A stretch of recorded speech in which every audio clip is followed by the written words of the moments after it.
আসসালামু আলাইকুম প্রিয় দর্শক, অন্য মঞ্চ অনুষ্ঠানে আপনাদেরকে স্বাগত জানাচ্ছি। জুলাই সন্ত্রাসের মাধ্যমে ক্ষমতাচ্যুত হওয়ার পর সাবেক প্রধানমন্ত্রী এবং দেশের সবচেয়ে বড় রাজনৈতিক দল আওয়ামী লীগ প্রধান প্রথমবারের মতো তার দলের প্রতি সুস্পষ্ট নির্দেশনামূলক বক্তব্য দিয়েছেন। শেখ হাসিনার বক্তব্য বিশ্লেষণ করলে পরিষ্কার হয়, এই মার্চ মাসকে তিনি কেবল স্মৃতির মাস হিসেবে দেখছেন না, এটিকে তিনি রাজনৈতিক প্রত্যাবর্তনের সূচনা বিন্দু বানাতে চান। শুধু দলকে মাঠে ফেরানো নয়, নিজেও দ্রুত দেশে ফেরার বিষয়টি তিনি গুরুত্ব সহকারে বিবেচনা করছেন। বাংলাদেশের রাজনীতির ইতিহাসে মার্চ মাস সবসময় এক বিশেষ আবেগের স্থান দখল করে থাকে। উত্তাল একাত্তরের স্মৃতিবিজড়িত এই মাসটি এবার ভিন্ন এক রাজনৈতিক প্রেক্ষাপটে আবির্ভূত হতে যাচ্ছে। ভারতে নির্বাসিত সাবেক প্রধানমন্ত্রী এবং আওয়ামী লীগ সভাপতি শেখ হাসিনা এই মার্চ মাসকে কেন্দ্র করেই তার দলের ঝিমিয়ে পড়া বা হতোদ্যম হয়ে পড়া নেতাকর্মীদের পুনরায় চাঙ্গা করার কৌশল গ্রহণ করেছেন। সম্প্রতি দলের নেতাকর্মীদের উদ্দেশ্যে দেওয়া এক দীর্ঘ বক্তব্যে উঠে এসেছে বর্তমান সরকার ব্যবস্থা, সদ্য অনুষ্ঠিত নির্বাচন, ডক্টর মোহাম্মদ ইউনূসের প্রতি তীব্র ভৎসনা এবং সর্বোপরি দলের অস্তিত্ব রক্ষায় রাজপথে নামার কঠোর নির্দেশনা। শেখ হাসিনার এই বক্তব্য এবং নির্দেশনার রাজনৈতিক এবং কৌশলগত দিকগুলো বিশ্লেষণ করলে দেখা যায়, তিনি মূলত ঐতিহাসিক দিবসগুলোকে ঢাল হিসেবে ব্যবহার করে আওয়ামী লীগকে পুনরায় মূলধারার রাজনীতিতে সক্রিয় করতে চাইছেন। শেখ হাসিনার নির্দেশনার মূল কেন্দ্রবিন্দুতে রয়েছে মার্চের তিনটি বিশেষ দিন: ৭ই মার্চ, ১৭ই মার্চ এবং ২৬শে মার্চ। তিনি স্পষ্ট ভাষায় নেতাকর্মীদের নির্দেশ দিয়েছেন, যাবতীয় বাধা বিপত্তি উপেক্ষা করে এই দিনগুলোতে গলি থেকে রাজপথ সর্বত্র সদল বলে নামতে হবে। এখানে তিনি একটি মনস্তাত্ত্বিক এবং আবেগের কার্ড খেলেছেন। ৭ই মার্চ বঙ্গবন্ধুর ঐতিহাসিক ভাষণের দিন, যা ইউনেস্কো কর্তৃক বিশ্ব প্রামাণ্য দলিলে স্থান পেয়েছে। ১৭ই মার্চ বঙ্গবন্ধুর জন্মদিন এবং ২৬শে মার্চ মহান স্বাধীনতা দিবস। গত বছর রাজনৈতিক পট পরিবর্তনের পর অন্তর্বর্তী সরকারের আমলে আওয়ামী লীগ এই দিবসগুলো পালন করতে গিয়ে বাধার সম্মুখীন হয়েছে। শুধু নয়, তাদেরকে রাস্তায় নামতে দেওয়া হয়নি। ধানমন্ডি ৩২ গুড়িয়ে দেওয়া হয়েছে। ধানমন্ডি ৩২-এর ঐতিহাসিক বাড়িটি, যা সংগ্রহশালা ছিল, সেটিকে গুড়িয়ে দেওয়া হয়েছে, পুড়িয়ে দেওয়া হয়েছে, ভেঙে ফেলা হয়েছে। সেখানে শ্রদ্ধা জানাতে যাওয়া মানুষদের হেনস্থার শিকার হতে হয়েছে, গ্রেপ্তার হতে হয়েছে। এই প্রেক্ষাপটে শেখ হাসিনা এবার নেতাকর্মীদের ডু অর ডাই অবস্থানে যাওয়ার ইঙ্গিত দিয়েছেন। তিনি বোঝাতে চাইছেন, জেলের ভয় বা মামলার ভয় দেখিয়ে স্বাধীনতা দিবসের মতো জাতীয় দিবস পালন থেকে কাউকে বিরত রাখা যায় না। এমনকি কারাগারেও বন্দীরা স্বাধীনতা দিবস পালন করেন। এই যুক্তি তুলে ধরে তিনি বর্তমান প্রশাসনের উপর নৈতিক চাপ সৃষ্টি করছেন। শেখ হাসিনার বক্তব্যে সদ্য অনুষ্ঠিত নির্বাচন, যেটি তার পতনের পর অনুষ্ঠিত হয়েছে, এই নির্বাচন নিয়ে তীব্র শ্লেষ এবং ক্ষোভ প্রকাশ করেছেন। তিনি দাবি করেছেন, ভোটাররা ভোট না দিলেও ৫৯% ভোট পড়ার যে পরিসংখ্যান দেখানো হচ্ছে, তা মূলত কারচুপির এক মহোৎসব।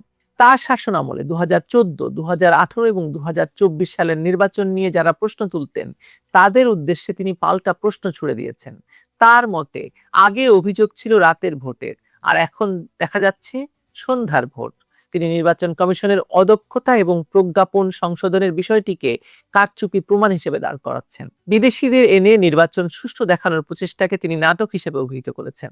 একজন অভিজ্ঞ রাজনীতিক হিসেবে তিনি খুব ভালোভাবে জানেন, নির্বাচনের গ্রহণযোগ্যতা নিয়ে প্রশ্ন তোলা মানেই হচ্ছে বর্তমান প্রশাসনের বৈধতাকে চ্যালেঞ্জ করা। তাই তিনি পরিসংখ্যান এবং যুক্তি দিয়ে বোঝাতে চেয়েছেন যে তার সরকারের সময়ের চেয়ে বর্তমান সময়ের নির্বাচন ব্যবস্থা আরো ভয়াবহভাবে ভেঙে পড়েছে। তখন তো কেবলমাত্র নির্বাচনে গণতান্ত্রিক অধিকারের কারণেই অনেক দল অংশ নেয়নি, কিন্তু এবার তো তার দলকে নির্বাচনে অংশ নিতে দেওয়াই হয়নি, নিষিদ্ধ করে দেওয়া হয়েছে নির্বাহী আদেশে। বক্তব্যের একটি বড় অংশ জুড়ে ছিল নোবেল বিজয়ী ডক্টর মোহাম্মদ ইউনূস এবং বর্তমান প্রশাসনের প্রতি আক্রমণাত্মক মনোভাব। শেখ হাসিনা পরিসংখ্যান দিয়ে দাবি করেছেন যে তিনি যেখানে দারিদ্র্যের হার ১৮% এবং হতদরিদ্রের হার ৫% নামিয়ে এনেছিলেন, সেখানে বর্তমান সময়ে তা ৩০-৪০% গিয়ে ঠেকেছে। তিনি অভিযোগ করেন, ডক্টর মোহাম্মদ ইউনূস ২০০৭ সাল থেকেই ষড়যন্ত্র করে আসছেন এবং ২০১১ সাল থেকে তাকে ক্ষমতাচ্যুত বা হত্যা করার চেষ্টা করেছেন, যা ২০২৪ সালে এসে সফল হয়েছে। তিনি প্রশ্ন তুলেছেন, ৫ কোটি মানুষকে তিনি নিম্নবিত্ত থেকে মধ্যবিত্তে উন্নীত করেছিলেন, আর এখন ৬ কোটি মানুষ দারিদ্র্য সীমার নিচে চলে গেছে। এই অর্থনৈতিক ধসের দায় তিনি বর্তমান শাসকদের উপর চাপিয়ে তাদের মিউজিয়ামে পাঠানোর হুঙ্কার দিয়েছেন। এছাড়াও বর্তমান সময়ে বিচার বিভাগ এবং নির্বাচন কমিশনের কর্মকর্তাদের অপদস্থ করার ঘটনাগুলো উল্লেখ করে তিনি আইনের শাসনের অভাব এবং স্বেচ্ছাচারিতার অভিযোগ এনেছেন। প্রধান বিচারপতির হাতে হাত করা বা নির্বাচন কমিশনারের গলায় জুতোর মালা পরানোর ঘটনাগুলোকে তিনি রাষ্ট্রযন্ত্র ভেঙে পড়ার হিসেবে দেখছেন। দলের নেতাকর্মীদের আইনি লড়াইয়ের জন্য প্রস্তুত থাকার নির্দেশ দিয়েছেন শেখ হাসিনা। যারা ঘরবাড়ি হারিয়েছেন, নির্যাতিত হয়েছেন, তাদের প্রত্যেককে মামলা করার পরামর্শ দিয়েছেন তিনি। থানা মামলা না নিলে অনলাইনে, কোর্টে বা রেজিস্ট্রি করে হলেও মামলার কাগজ হাতে রাখার কৌশল তিনি শিখিয়ে দিয়েছেন। এটি মূলত ভবিষ্যতের জন্য একটি ডকুমেন্টেশন বা নথিপত্র সংরক্ষণের কৌশল। তিনি বিশ্বাস করেন ক্ষমতার পালাবদল ইতিহাসের নিয়ম এবং এক সময়ে এই মামলাগুলোই হবে বিরোধীদের বিচারের হাতিয়ার। আল্লাহ একটা দিন দেবেই। মহান আল্লাহ তাআলার উপর আধ্যাত্মিক বিশ্বাস থেকে তিনি কর্মীদের মনোবল ধরে রাখার আহ্বান জানিয়েছেন। একই সঙ্গে তিনি ঘোষণা দিয়েছেন যে আওয়ামী লীগের উপর থেকে নিষেধাজ্ঞা তুলে নিতে হবে এবং বন্দীদের মুক্তি দিতে হবে। ইনডেমনিটি বা দায় মুক্তি দিয়ে অপরাধীদের রক্ষা করার যে সংস্কৃতি চালু হয়েছে তা প্রত্যাখ্যান করে অগ্নি সন্ত্রাসীদের বিচারের দাবিও জানিয়েছেন তিনি। সবচেয়ে তাৎপর্যপূর্ণ বিষয় হলো শেখ হাসিনার দেশে ফেরার প্রত্যয়। মৃত্যুদণ্ডের আদেশকে পরোয়া না করে তিনি সময় মতো দেশে ফিরে আসার ঘোষণা দিয়েছেন। এটি তার কর্মীদের জন্য একটি বড় টনিক হিসাবে কাজ করবে। দল যখন নেতৃত্ব শূন্যতায় ভুগছে এবং কর্মীরা যখন কেউ পলাতক, কেউ দেশ ছাড়া, কেউ আত্মগোপনে, তখন নেত্রীর এই ফিরে আসার প্রতিশ্রুতি তাদের মধ্যে নতুন সাহসের সঞ্চয় করবে, সন্দেহ নেই। তিনি তারেক জিয়া এবং খালেদা জিয়া শাসনামলের সঙ্গে বর্তমান পরিস্থিতির তুলনা করে জনগণকে সতর্ক করতে চেয়েছেন। তার মতে মানুষ এখন হাড়ে হাড়ে বুঝবে যে দেশে আসলে কি হচ্ছে, কিভাবে চলছে দেশ। কৌশলগত দিক থেকে বিচার করলে দেখা যায় শেখ হাসিনা মার্চ মাসকে বেছে নিয়েছেন বর্তমান প্রশাসন এবং বিএনপির জন্য একটি টেস্ট কেস বা অগ্নি পরীক্ষা হিসেবে। কূটনৈতিক এবং রাজনৈতিক মহলের মতে এটি একটি অত্যন্ত সূক্ষ্ম চাল। বিএনপি এবং বর্তমান প্রশাসন নিজেদের মুক্তিযুদ্ধের পক্ষের শক্তি হিসেবে দাবি করে। বিশেষ করে বিএনপি সদ্য অনুষ্ঠিত নির্বাচনে জামায়াত ইসলামীকে মোকাবেলায় মুক্তিযুদ্ধের মর্যাদা রক্ষার স্লোগান ব্যবহার করেছে। এখন যদি তারা ৭ই মার্চ বা ২৬শে মার্চের মতো দিবসগুলোতে আওয়ামী লীগকে বাধা দেয়, তবে তাদের সেই দাবির নৈতিক ভিত্তি নড়বড়ে হয়ে যাবে। আবার যদি আওয়ামী লীগকে মাঠে নামার সুযোগ দেয়, তবে দীর্ঘদিনের কোণঠাসা দলটি রাজপথ দখলের সুযোগ পাবে। শেখ হাসিনা মূলত দেখতে চাইছেন তারেক রহমানের প্রশাসন এবং বিএনপি এই শাখের করাত পরিস্থিতি কিভাবে সামাল দেয়। শেখ হাসিনার এই নির্দেশনা কেবল একটি রাজনৈতিক বক্তব্য নয়, বরং এটি আওয়ামী লীগের ঘুরে দাঁড়ানোর একটি রোডম্যাপ। তিনি একদিকে যেমন কর্মীদের আবেগকে কাজে লাগাচ্ছেন, অন্যদিকে আইনি এবং রাজনৈতিকভাবে বর্তমান সরকারকে চাপে ফেলার চেষ্টা করছেন। মার্চ মাসের কর্মসূচিগুলো যদি আওয়ামী লীগ সফলভাবে পালন করতে পারে, তবে তা হবে দলটির জন্য এক বড় বিজয়, ফিরে আসা। আর যদি বাধার সম্মুখীন হয়, তবে সেটিকেও তারা আন্তর্জাতিক মহলে এবং দেশের মানুষের কাছে রাজনৈতিকভাবে নিপীড়নের দৃষ্টান্ত হিসেবে তুলে ধরতে পারবে। বাংলাদেশের রাজনীতিতে আগামী দিনগুলো, বিশেষ করে মার্চ মাস, অত্যন্ত সংঘাতপূর্ণ এবং ঘটনাচক্রে পূর্ণ হতে যাচ্ছে, তাতে কোনো সন্দেহ নেই। যেখানে এক পক্ষের অস্তিত্ব রক্ষা আর অন্য পক্ষের ক্ষমতা ধরে রাখার লড়াই আমরা দৃশ্যমান দেখতে পাবো বলে মনে করছি। শেখ হাসিনার এই হুঙ্কার প্রমাণ করছে যে তিনি এখনই হাল ছাড়তে নারাজ এবং তিনি হাল ছাড়েননি। সুদূর প্রবাসে বসেও তিনি বাংলাদেশের রাজনীতির দাবা বোর্ডে নিজের চাল চলে যাচ্ছেন। বাংলাদেশে শেখ হাসিনা ছাড়া রাজনীতি হয় না, আমি কথা বারবার বলেছি। আওয়ামী লীগ ছাড়া বাংলাদেশের রাজনীতি মৃত। আমি আগেও বলেছি, আবারও বলছি, মার্চ মাস জুড়ে আপনারা দেখতে পাবেন। ভালো থাকবেন। স্পষ্ট প্রমাণিত হচ্ছে তারেক রহমানের এই দুদক চেয়ারম্যানের প্রতি আস্থা নাই। দুদক চেয়ারম্যান কিন্তু তার চেষ্টা অব্যাহত রেখেছিলেন। তিনি এমনকি এই ৪-৫ দিন আগে রেড নোটিশ জারি করার একটা নির্দেশ আদালত থেকে নিয়ে এসেছেন দুদকের আবেদনের প্রেক্ষিতে টিউলিপ সিদ্দিকের বিরুদ্ধে। কারণ দুদক চেয়ারম্যান ভাবছিলেন যে এই যে শেখ হাসিনার ভাগ্নিকে তিনি যে কিছুতেই ব্রিটিশ এমপি হওয়া সত্ত্বেও কোনো রকম স্বস্তি দিচ্ছেন না, এই অতি তৎপরতা হয়তো তাকে বিশেষ কোনো পয়েন্ট এনে দেবে নতুন প্রধানমন্ত্রী তারেক রহমানের কাছ থেকে। দুদকের চেয়ারম্যান আব্দুল মুমিন সহ দুদকের কমিশনারদেরকে যে আজকেই পদত্যাগ করতে হবে সেটা জানা হয়ে গিয়েছিল সোমবার দিনেই। মানে সংবাদ মাধ্যমের কাছে এ খবর সোমবার দিনে ফাঁস হয়ে গিয়েছিল যে সরকারের তরফ থেকে স্পষ্ট জানিয়ে দেওয়া হয়েছে দুদক চেয়ারম্যানকে যে তাকে সরকার আর রাখতে চান না, এবং তারপর দুপুরের মধ্যেই যে তাকে পদত্যাগের সিদ্ধান্ত জানাতে হবে, সেই খবর সংবাদ মাধ্যমে প্রকাশিত হওয়ার পর সাংবাদিকরা তাকে গিয়ে যখন জিজ্ঞেস করেছিলেন, তিনি বলেছেন এখনো তার কাছে কোনো আনুষ্ঠানিক ঘোষণা আসে নাই। তিনি মন্ত্রিপরিষদ সচিবের সঙ্গে দেখা করার পর পদত্যাগের বিষয়টা জানাতে পারবেন। কিন্তু সংবাদ মাধ্যম সচিবালয়ে একেবারে উন্মুখ হয়ে বসেছিল, কারণ তারা জানতো যে সচিবালয়ে এসে উপস্থিত হতে হবে দুদকের চেয়ারম্যান এবং কমিশনারদেরকে পদত্যাগপত্র জমা দেওয়ার জন্য। এবং পতাকা উড়িয়ে গাড়ি দিয়ে তারা সচিবালয়ে প্রবেশ করলেও মন্ত্রিপরিষদ বিভাগের সচিবের সঙ্গে বৈঠক শেষে পদত্যাগপত্র জমা দিয়ে ব্যক্তিগত কারণে পদত্যাগ করেছি এরকম ব্যাখ্যা দিয়ে পতাকা নামানো গাড়িতে করে তারা সচিবালয়ে ত্যাগ করেছেন। ডক্টর মোহাম্মদ ইউনূস তার অন্তর্বর্তীকালীন সরকারের আমলে এমন একজনকে দুদকের চেয়ারম্যান পদে এনে বসিয়েছিলেন, এই আব্দুল মোমেন তার নিজেরই সরকারি চাকরির সুবাদে দুর্নীতির তদন্ত হয়েছিল। 2009 সালে আওয়ামী লীগ আমলে যুগ্ম সচিব থাকা অবস্থায় তাকে ওএসডি করা হয়, এবং তিনি এর আগে বিমানের এমডি ছিলেন, সিইও ছিলেন। বিমানের এমডি এবং সিইও হিসেবে ব্যাপক পরিমাণ দুর্নীতির অভিযোগ তার বিরুদ্ধে থাকায় এরপর বহু বছর দুর্নীতি দমন কমিশনের তদন্ত এবং অনুসন্ধানের মুখোমুখি হয়েছিলেন এই আব্দুল মোমেন। এহেন ব্যক্তিকে ডক্টর মোহাম্মদ ইউনূস খুব বুঝে শুনেই এনে দুদকের চেয়ারম্যান করেছিলেন, কারণ তিনিও হাসিনা আমলের তার মতোই একজন ক্ষতিগ্রস্ত ব্যক্তি। মানে শেখ হাসিনার আমলে যেমন বিচার আচারের মুখোমুখি হয়ে ডক্টর ইউনূস একেবারে খ্যাপাটে হয়েছিলেন শেখ হাসিনা এবং তার পরিবারের বিরুদ্ধে সবচেয়ে কঠোরতম প্রতিশোধ নিতে, ঠিক তেমন একজন ব্যক্তিকেই তিনি বেছে বেছে এনে বসান এই দুদকের চেয়ারম্যান পদে। এবং এই দুদকের চেয়ারম্যান আব্দুল মোমেন নিশ্চিত করেন যে শেখ হাসিনা সহ শেখ হাসিনা পরিবারের প্রত্যেক সদস্যের বিরুদ্ধে তিনি দুদকের করা মামলায় একটা দণ্ড নিয়ে আসতে পারেন। মানে এমন দণ্ড নিয়ে আসতে পারেন যাতে তাদের দেশে ফেরা বাধাগ্রস্ত হয়, তারা সেই দণ্ডাদেশের মুখোমুখি অবস্থায় বাংলাদেশে নানা রকম বাধা নিষেধের সম্মুখীন হন। এমনকি শেখ হাসিনার বোনের মেয়ে, শেখ রেহানার মেয়ে টিউলিপ সিদ্দিক, ব্রিটিশ এমপি, তাকে পর্যন্ত ফাঁসিয়েছেন এই আব্দুল মোমেন। কাজেই তিনি ভীষণ সুচারুভাবে ডক্টর মোহাম্মদ ইউনূস তাকে যে অ্যাসাইনমেন্ট দিয়ে দুদকের শীর্ষ পদে বসিয়েছিলেন সেটা পালন করেছেন।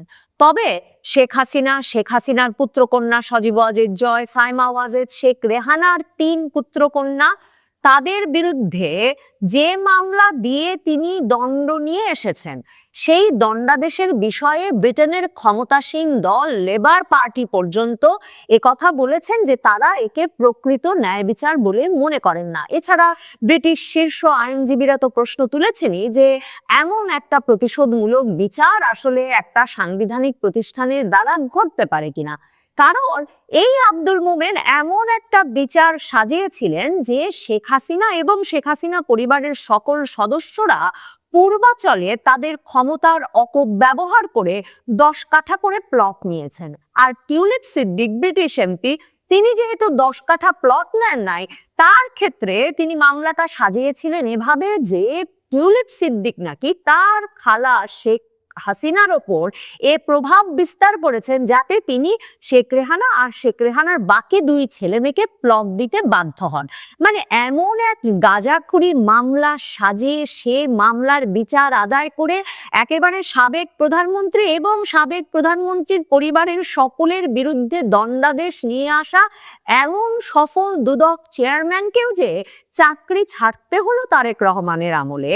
মানে তারেক রহমান সরকার গঠিত হওয়ার পর 2 সপ্তাহ পার হওয়ার আগেই সেটাকে ভীষণভাবে তাৎপর্যপূর্ণ বলতেই হয়।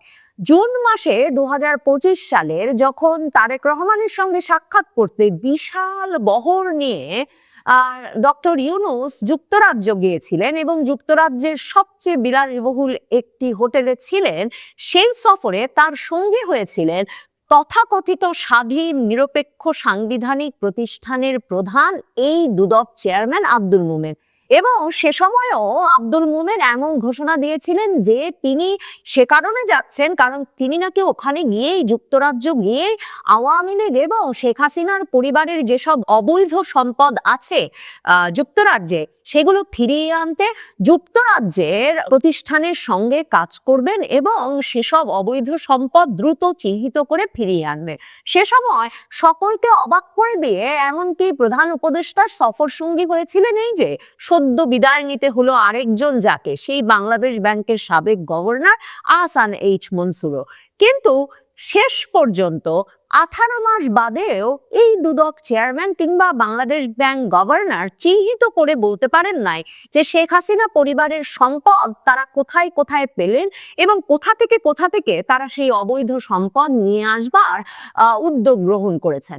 একদিকে টিউলিপ সিদ্দিককে যথেষ্ট বিব্রত করা গেছে এবং তাকে এই বিব্রত হওয়ার মুখে নানা রকম প্রশ্ন, সংবাদ মাধ্যমে নানা রকম ঝড়, কারণ ইউনূস সাহেব নিজে ব্রিটিশ সংবাদ মাধ্যমকে সাক্ষাৎকার দিয়ে বলছিলেন যে টিউলিপ সম্পদের পাহাড় গড়েছেন তার খালার ক্ষমতা অপব্যবহার করে এবং তার উচিত সেই সম্পদ বাংলাদেশে ফিরিয়ে দেওয়া।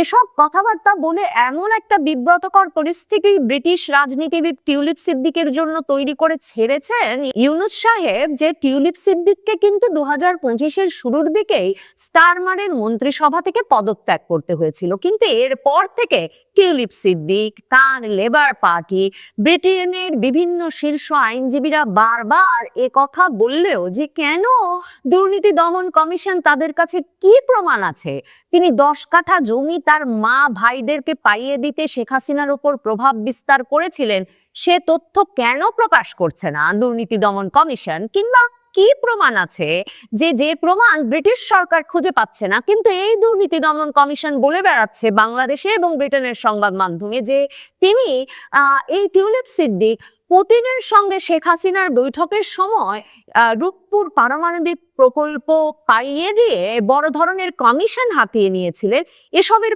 কোনো প্রমাণ শেষ পর্যন্ত দুর্নীতি দমন কমিশন কিন্তু হাজির করতে পারে না এবং সে কারণেই টিউলিপ সিদ্দিকের রাজনৈতিক দল বর্তমানে ক্ষমতাসীন লেবার পার্টি যেমন বাংলাদেশে পরিচালিত এই বিচার কাজ নিয়ে উদ্বেগ প্রকাশ করে ডক্টর মোহাম্মদ ইউনূসকে লন্ডন শেষ সফরে যাওয়ার পর বিবিসির মুখোমুখি হয়ে এই বিচার কাজ নিয়ে, মানে এই বিচার কাজের কোনো অংশে যে দুদক যে বিচার কাজ পরিচালনা করছে তার কোনো অংশে যে আইনের শাসন প্রতিষ্ঠিত হচ্ছে না, আইনের ডিউ প্রসেস ফলো করা হচ্ছে না, সে বিষয়ে প্রশ্নের পর প্রশ্নে জর্জরিত করা হলেও ডক্টর মোহাম্মদ ইউনূস একমাত্র দুদকের চেয়ারম্যানের ওপর তার আস্থা আছে এ কথা বলা ছাড়া আর কোনো ব্যাখ্যা হাজির করতে পারেন নাই। স্পষ্ট প্রমাণিত হচ্ছে তারেক রহমানের এই দুদক চেয়ারম্যানের প্রতি আস্থা নাই।